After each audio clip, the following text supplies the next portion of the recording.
Halo Sobat Literasi, nama saya Novelita Gracia, saya kelas 11 di SMA Katolik Santo Thomas Aquino, Tulungagung. Pada kesempatan kali ini, saya ingin meresensi satu buku dengan judul Gagal Menjadi Manusia, karya Dazai Osamu. Sebelumnya, mari kita mengenal siapa itu Dazai Osamu.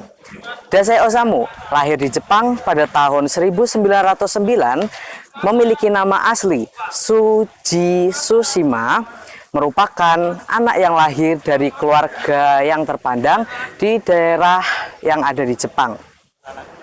Dazai Osamu memiliki bakat dalam menulis tidak semena-mena muncul ketika ia sudah dewasa. Namun, bakat tersebut sudah ia peroleh sejak ia kecil. Bahkan, beberapa karyanya sudah dipajang di sekolahnya. Latar belakang Dazai Osamu menulis buku ini adalah ia ingin merefleksikan atau mencerminkan kisah hidupnya pada tokoh utama yang ada dalam buku ini. Dan juga buku ini dipercaya sebagai catatan terakhir dari sang penulis. Lalu sekarang kita masuk ke dalam identitas buku. Yang pertama, penulis asli dari buku ini adalah Dazai Osamu itu sendiri. Lalu, buku ini diterjemahkan ke bahasa Indonesia oleh penerjemah yaitu Asri Pratiwi Wulandari dengan penyunting Rebecca Ota, lalu ada Priska Primasari, lalu ada desainer sampul yaitu dari Suku Tangan. Buku ini merupakan cetakan ke-9 yaitu pada November pada tahun 2021. Buku ini memiliki jumlah halaman yaitu 156 halaman.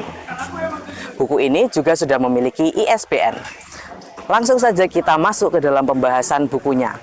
Yang pertama, saya akan mengutip dari salah satu kutipan yang ada dalam buku ini pada halaman 13, yaitu pada catatan pertama, di mana Dazai Osamu berbicara bahwa hidupku penuh aib. Kehidupan manusia itu di luar kemampuan nalarku. Nah, manusia pada umumnya adalah makhluk sosial, di mana kita sebagai manusia memerlukan orang lain demi keberlangsungan hidup kita.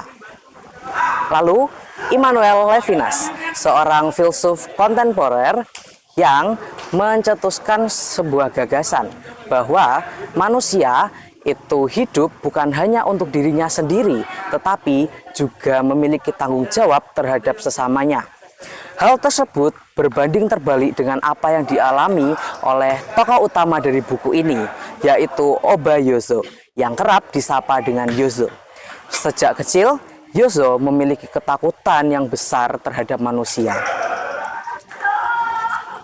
Lalu, Yozo merupakan anak yang lahir dari keluarga aristokrat atau keluarga yang terpandang. Dari kecil, Yozo memiliki ketakutan yang besar terhadap kehidupan manusia, terutama kehidupan dalam bermasyarakat. Ia selalu merasakan bahwa kehidupan bermasyarakat penuh dengan kepalsuan dan kemunafikan. Demi bisa diterima dengan orang sekitarnya, Yozo selalu mengeluarkan lawakan. Hal tersebut ia lakukan juga untuk menutupi kecemasan yang ada pada dirinya. Lalu, semakin bertambahnya usia Yozo, ia merasa bahwa kesehatan mentalnya semakin terkikis. Hal tersebut juga dipengaruhi oleh sandiwara lawakan yang ia tampilkan terus-menerus. Lalu, buku ini memiliki 5 bagian. Yang pertama prolog, 3 catatan utama, dan tentunya ditutup dengan epilog.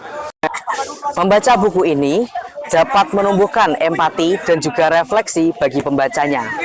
Menurut saya, buku ini mengajarkan akan pentingnya menjaga kesehatan mental kita dan juga peduli terhadap kesehatan mental orang lain.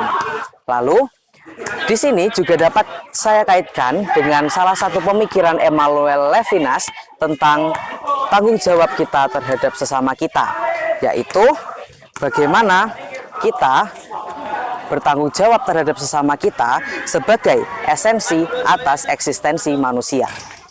Lalu, buku ini patut mendapatkan apresiasi karena pembawaan karakter yang sangat jelas dan juga gaya bahasa sederhana, sehingga pesan dapat disampaikan dengan baik. Oke, sekian resensi dari saya. Salam literasi.